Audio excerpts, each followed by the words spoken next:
آیا می‌دانستید آخرین مکان روی زمین که کشف شد کجا بود؟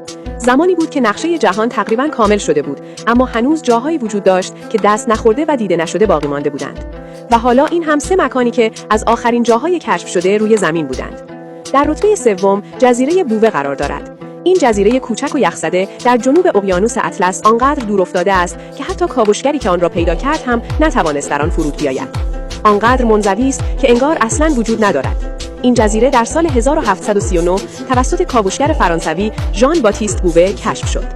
در رتبه دوم جزایر پیتکرن هستند. بهشتی کوچک در وسط اقیانوس آرام. اما حدس بزنید چه شد؟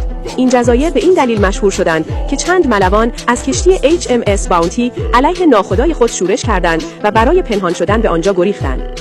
این جزیره کوچک تا سال 1767 کشف نشده بود. و در نهایت در رتبه اول جایی قرار دارد که آنقدر دور افتاده است که نزدیک به 100 سال طول کشید تا انسان‌ها واقعاً به آن پا بگذارند.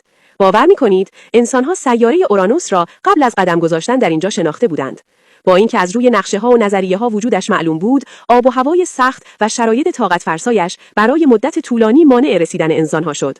و آن مکان قاره جنوبگان یا آنتارکتیکا است که در سال 1820 کشف شد.